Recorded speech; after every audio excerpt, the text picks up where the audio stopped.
ಎಲ್ರಿಗೂ ನಮಸ್ಕಾರ. ನಾವು ಇವತ್ತು ಕೇಕ್ ಮಾಡೋಣ. ನಂದು ಇದು 25th ವಿಡಿಯೋ, ಹಾಗಾಗಿ ಏನಾದರೂ ಸ್ವೀಟ್ ಮಾಡುವ ಅನ್ನೋ ಕಾರಣಕ್ಕೆ ಸಿಂಪಲ್ ಆಗಿ ಕೇಕ್ ಮಾಡೋದು ತೋರಿಸ್ತಿದ್ದೀನಿ. ಬನ್ನಿ ಏನೇನು ಬೇಕು ಅಂತ ನೋಡ್ಕೊಳ್ಳೋಣ. ನಾನು 4 ಡೇಟ್ಸ್ ತೊಗೊಂಡಿದ್ದೀನಿ, ಖರ್ಜೂರ, ಹಾಗೆ ತುಪ್ಪ, 1 ಲೋಟದಷ್ಟು ಹಾಲು ತೊಗೊಂಡಿದ್ದೀನಿ, ಹಾಗೆ ಈನೋ, 1 ಮೊಟ್ಟೆ, ಹಾಗೆ ಓರಿಯೋ ಬಿಸ್ಕೆಟ್ ತೊಗೊಂಡಿದ್ದೀನಿ. ಬನ್ನಿ ಶುರು ಮಾಡೋಣ ಈಗ.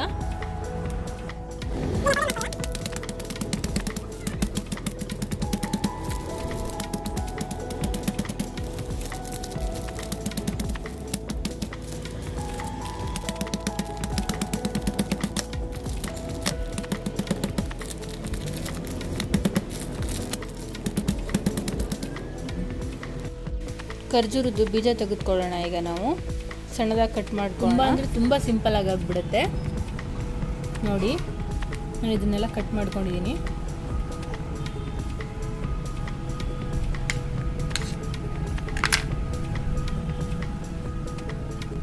ಇದಕ್ಕೆ ಮೊಟ್ಟೆ ಹಾಕೊಳ್ಳೋಣ.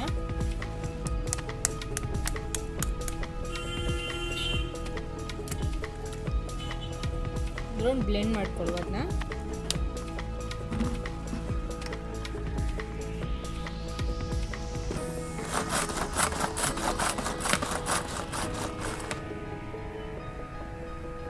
ಸಾಕು, ಇಷ್ಟ ಆದರೆ ಈಗ ಓರಿಯೋ ಬಿಸ್ಕೆಟ್ ಪುಡಿ ಮಾಡಿ ಇಟ್ಕೊಂಡಿದ್ವಲ್ಲ ಅದನ್ನು ಹಾಕೋತಾ ಇದ್ದೀನಿ.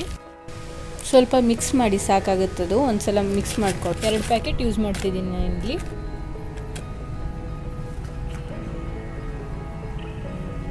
ಹಾಗೆ ಖರ್ಜೂರ ಹಾಕೊಳ್ಳೋಣ.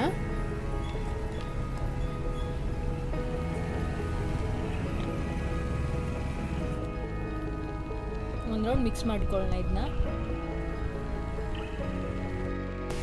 ಹಾಲು ಹಾಕೊಳ್ಳೋಣ. ಇದಕ್ಕೆ ಸ್ವಲ್ಪ ಮಿಕ್ಸ್ ಆಗಿದೆ, ಒಂದು ರೌಂಡ್ ಮಿಕ್ಸ್ ಮಾಡ್ಕೊಂಡಿದ್ದೀನಿ. ಈಗ ಹಾಲು ಹಾಕೋತಾ ಇದ್ದೀನಿ. ಹಾಗೆ 1 ಸ್ಪೂನ್ ತುಪ್ಪ ಹಾಕೊಳ್ಳೋಣ. ಅದಕ್ಕೆ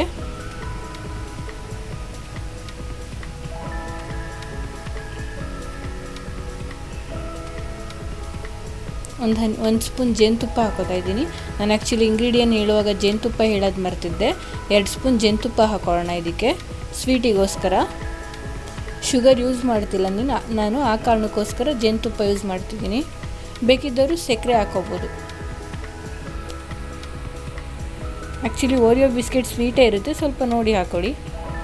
ಇನ್ನೊಂದು ರೌಂಡ್ ಮಿಕ್ಸ್ ಮಾಡ್ಕೊಳ್ಳುವ.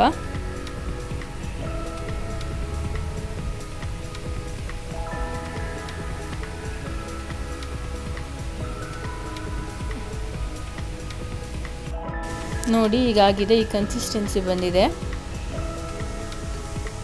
ಈನೋ ಪ್ಯಾಕೆಟ್ ಹಾಕೊಳ್ಳುವ. ನಾವು ಈನೋ ಹಾಕೊಳ್ಳುವ ಒಂದು ಸ್ವಲ್ಪ.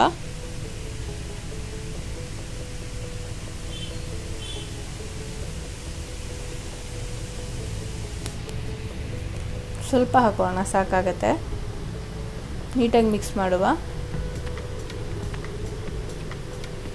ನೋಡಿ, ಅದು ಆಲ್ರೆಡಿ ಫರ್ಮೆಂಟೇಷನ್ ಆಗ್ತಿದೆ. ನೀಟಾಗಿ ಒಂದ್ಸಲ ಮಿಕ್ಸ್ ಮಾಡಿ ಅದನ್ನು ಒಂದು ಬೌಲಿಗೆ ತುಪ್ಪ ಸವರಿ ಇಟ್ಕೊಳ್ಳುವ. ಆ ಬೌಲಿಗೆ ಹಾಕೊಳ್ಳುವ. ನೋಡಿ, ಅದು ಮಿಕ್ಸ್ ಆಯ್ತು. ಈಗ ನಾವೀಗ ಒಂದು ಬೌಲಿಗೆ ತುಪ್ಪ ಸವರಿ ಇಟ್ಟಿದ್ದೆ, ಆ ಬೌಲಿಗೆ ಹಾಕೋತಾ ಇದ್ದೀನಿ. ಆ್ಯಕ್ಚುಲಿ ಒಂದು ಬೌಲಿಗೆ ಜಾಸ್ತಿ ಆಗ್ತಿದೆ, ಹಾಗಾಗಿ ನಾನು ಇನ್ನೊಂದು ಬೌಲಿಗೂ ಸ್ವಲ್ಪ ಹಾಕೋತಾ ಇದ್ದೀನಿ. ಖರ್ಜೂರ ಎಲ್ಲ ನಾನು ಸ್ವಲ್ಪ ಮೀಡಿಯಮ್ ಸೈಜಲ್ಲಿ ಕಟ್ ಮಾಡಿದ್ದೆ, ಹಾಗಾಗಿ ಇದಕ್ಕೆ ಸ್ವಲ್ಪ ಖರ್ಜೂರ ಸ್ಪೂನಲ್ಲೇ ತೆಗೆದು ಹಾಕ್ತಾ ಇದ್ದೀನಿ. ಇನ್ನೊಂದು ಬೌಲಿಗೂ ತುಪ್ಪ ಸವರಿಟ್ಟಿದ್ದೆ, ಆ ಬೌಲಿಗೂ ಹಾಕೋತಾ ಇದ್ದೀನಿ. ಒಂದಕ್ಕೆ ಜಾಸ್ತಿ ಆಯಿತು, ಹಾಗಾಗಿ 2ಕ್ಕೆ ಹಾಕೋತಾ ಇದ್ದೀನಿ. ಒಂದು ಕುಕ್ಕರ್ ಇಟ್ಕೊಳ್ಳುವ. ಈಗ ಸ್ವಲ್ಪ ನೀರು ಹಾಕೊಳ್ಳೋಣ. 1 ಲೋಟದಷ್ಟು ಹಾಕೊಳ್ಳಿ, ಸಾಕಾಗತ್ತೆ. ನಾನು 2 ಒಟ್ಟಿಗೆ ಇಡ್ತಿದ್ದೀನಿ, ಹಾಗಾಗಿ ಒಂದಕ್ಕೆ ಕ್ಯಾಪ್ ಹಾಕ್ತಿದ್ದೀನಿ. ಕ್ಯಾಪ್ ಹಾಕಿ ಕೂಡ ಬೇಯಿಸ್ಬೋದು ನಾವು, ಏನು ತೊಂದರೆ ಇಲ್ಲ. ಒಂದಕ್ಕೆ ಕ್ಯಾಪ್ ಹಾಕ್ತಿದ್ದೀನಿ, ಇನ್ನೊಂದಕ್ಕೆ ಹಾಗೆ ಇಡ್ತಿದ್ದೀನಿ, ಓಪನ್ ಆಗಿ ಇಡ್ತಿದ್ದೀನಿ ಅದ್ರ ಮೇಲೇ.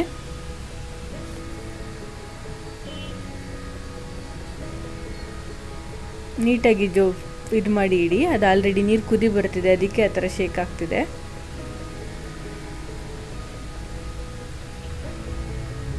ಒಂದ್ರ ಮೇಲೆ ಒಂದು ಜೋಡಿಸಿಟ್ರೆ ಆಯಿತು. 10 ನಿಮಿಷ ಲೋ ಫ್ಲೇಮಲ್ಲಿ, ಅಂದರೆ ಕಡಿಮೆ ಟೆಂಪ್ರೇಚರಲ್ಲಿ ಇಟ್ಕೊಂಡು ಇದನ್ನು ಹಬೆನಲ್ಲಿ ಬೇಯಿಸ್ಕೊಳ್ಳುವ. ಇದಕ್ಕೆ ರಬ್ಬರ್ ಕುಕ್ಕರಿಗೆ ಅಂದರೆ ಕ್ಯಾಪಿಗೆ ರಬ್ಬರ್ ಏನು ಬೇಡ, ಹಾಗೆ ಹಾಕೋಣ.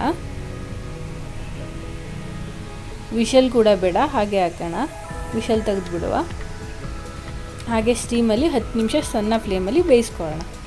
ಇನ್ನು ಯಾರ್ಯಾರು ನನ್ನ ಚಾನಲ್ ಸಬ್ಸ್ಕ್ರೈಬ್ ಮಾಡ್ಕೊಂಡಿಲ್ಲ ಸಬ್ಸ್ಕ್ರೈಬ್ ಮಾಡ್ಕೊಳ್ಳಿ. ಇಷ್ಟ ಆದರೆ ಲೈಕ್ ಮಾಡಿ. ಇದು ನಂದು 25ನೇ ವೀಡಿಯೋ, ಹಾಗಾಗಿ ಸ್ವೀಟ್ ಮಾಡ್ತಾಯಿದ್ದೀನಿ. ನೋಡಿ ಕೇಕ್ ಬೆಂದಿದೆ. ಒಂದ್ಸಲ ಅದಕ್ಕೆ ಕಡ್ಡಿ ಹಾಕಿ ನೋಡುವ ಒಳಗೆ ಬೆಂದಿದೆಯಾ ಇಲ್ವಾ ಅಂತ. ನೋಡಿ ಕಡ್ಡಿ ಹಾಕಿ ತೋರಿಸ್ತಾ ಇದ್ದೀನಿ, ಬೆಂದಿದೆ ಇದು ಆ್ಯಕ್ಚುಲಿ. ಇನ್ನು ಯಾರ್ಯಾರು ನನ್ನ ಚಾನಲ್ ಸಬ್ಸ್ಕ್ರೈಬ್ ಮಾಡ್ಕೊಂಡಿಲ್ಲ ಸಬ್ಸ್ಕ್ರೈಬ್ ಮಾಡ್ಕೊಳ್ಳಿ. Thank you.